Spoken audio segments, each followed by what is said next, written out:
So, here it is. The inside of the Insmouth Museum. It looks enchanting, Mr. Mayor. I'm glad to see you're impressed, Mr. Graham, and that you decided to visit Insmouth after all. But, as you can see, the museum is currently going through challenging times. Due to a rotting roof in most of the halls, there's a lot of moisture. We had to remove the most valuable exhibits to protect them from mold. It's a bit chilly in here, but don't worry. My foundation has restored buildings in worse condition. Dr. Kraus, how do you find the local exhibits? Aren't they treasures? Oh, are you asking me? I'm thrilled! I can't wait to start my work here. I'll instruct my team to conduct an additional inventory. Mr. Graham, the museum is on the brink of closure. I would even dare to compare this place to an old and ailing horse that's better off being put down to end its suffering. Most private collectors have far superior collections than what you can find here. Are you sure you're ready to take on its restoration and upkeep? It's madness. I know what I'm doing. They've called me worse names, my friend. Give me some time, and your town will be known for more than just the cheapest brothels. Thank you for your time, Mr. Mayor. I won't keep you any longer. Dr. Kruger and I will explore the museum, and if his assessment is positive, my lawyer will deliver all the necessary documents to you tomorrow. Thank you, Mr. Graham. You're the only patron who has shown interest in Insmouth cultural heritage. I'm just not sure what you are expecting to find in this place, but that's your business now. Brain, you're a terrific actor. I'm sorry, Head. I thought we agreed that my nickname is Kruger, not Kraus. Don't worry. I believe this museum building will be perfect for the moths. What? What's happening? This building is about to collapse! Gosh!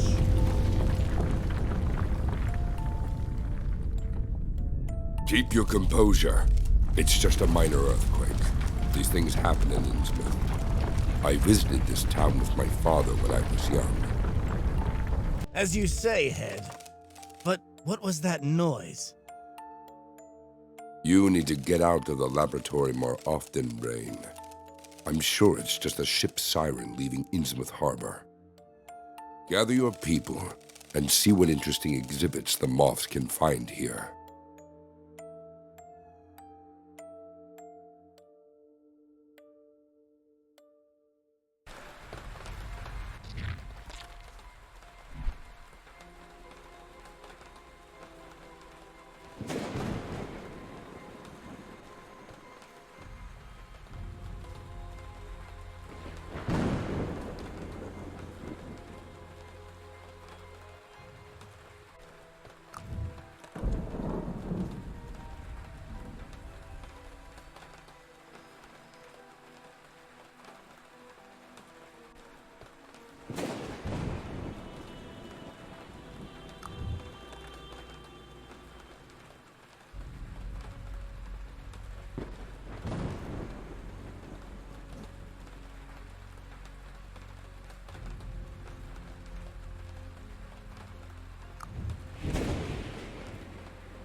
Greetings, Ed.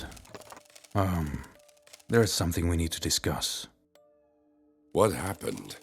You look all dirty. It's better to discuss matters in private. Brain, aren't you supposed to be dealing with test tubes in the basement or something? Cease your bickering, gentlemen. We don't keep secrets from one another. Remember what the code states.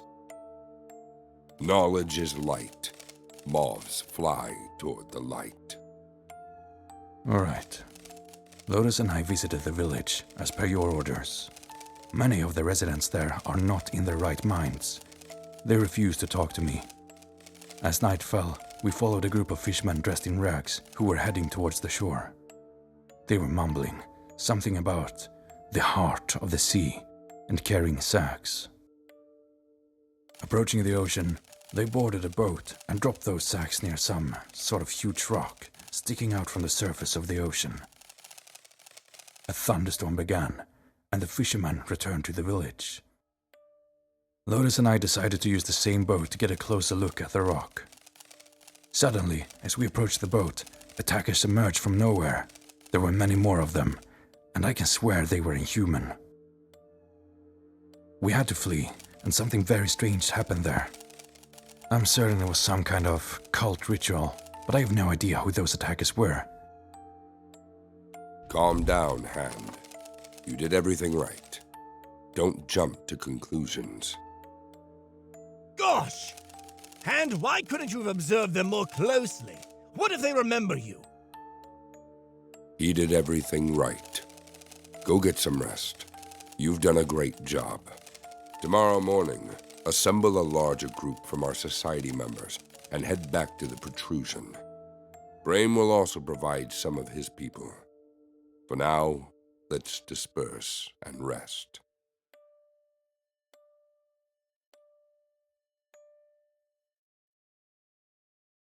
And now this is truly strange.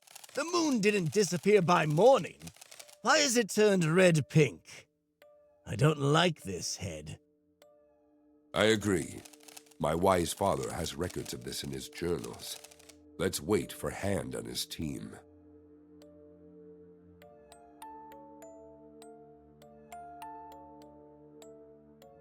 Here's the rock the fishermen were talking about. My people are already examining it. And it's not just a rock. It's a monolith. I can't say yet what the monolith was doing at the bottom of the ocean, but it's definitely not a simple rock. It's covered in symbols of an ancient language. But that's not the strangest part. Inside the monolith, we detected signs of a very powerful force, the nature of which I'll need to investigate further. And I can't wait to begin my research. Head, if this monolith holds any secrets, I will uncover them. I never tire of repeating, there are no unknowable things if you're willing to accept that the answer may be far more insane. I'm so excited. It's as if Christmas came early this year. Go ahead, Brain. Do your magic. Now, regarding the moon. According to my father's journals, the bloody moon is a sign of a new era approaching. An era of a new order and the coming of the elder gods. My father didn't speak idly. So I'm beginning to lean towards the idea that our arrival in Insmouth is not in vain. I've already heard this from a local. Though they may not be talkative, I can get anyone talking. The local claims to have seen amphibious people with bulging eyes and scales all over their bodies. He says they are messengers of the gods. Please try to avoid using force whenever possible. You know I don't encourage it. So, this is no longer mere gossip or jokes. We stand on the brink of something great and incomprehensible. What's happening now, what everything is leading to, was one of my father's greatest fears. He hoped this day would never come. But I'm ready to face this battle. I won't shame the memory of my grandfather and father. We need to establish ourselves in Insmouth and set up our headquarters here. Please go visit the mayor and inform him that the museum is already under restoration. But before that, we need new people. Volunteers who are eager to uncover the truth. New Moths members.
Well, well, well.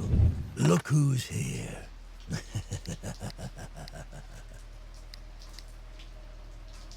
Come again, if you don't die.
Ed, it's good that you're here. We haven't been able to decipher the inscriptions yet. The ancient language specialist insists that these symbols don't resemble any known language. It's a dead language older than Sumerian. That's not all. We were fortunate to discover something very peculiar. Something inside the monolith emits low-frequency pulses in a binary rhythm. The nature of these pulses is completely incomprehensible to us.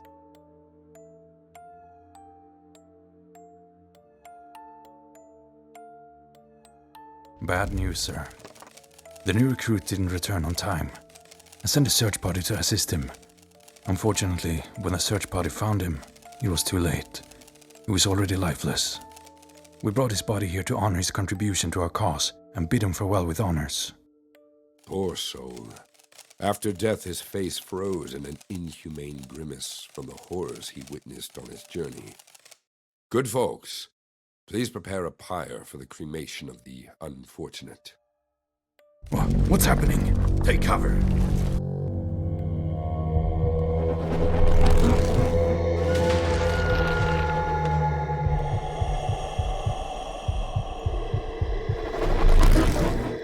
Is it over? I think we have nothing more to fear. I've never seen anything like this before. Look at the face of the deceased. It's no longer distorted by an inhuman grimace. Perhaps, crazy as it may sound, the monolith absorbed all the horror he experienced. Brain, your hypothesis is not crazy at all. My father wrote about it in his journals. This artifact consumes the fear and dreadful pain experienced by humans. In return, it provides immense power that can be harnessed. Didn't you just witness that? Head, we need to study it in more detail before using it. We don't fully understand what we're dealing with. Brain, look outside at the blood moon. Isn't that a sign? What if the monolith is our only salvation from the cosmic threat looming over this doomed town? What if we have to fight the elders? Fight the very gods? Gods whose mere thought drives the most experienced members of our secret society insane. You can count on me. I'm with you to the end.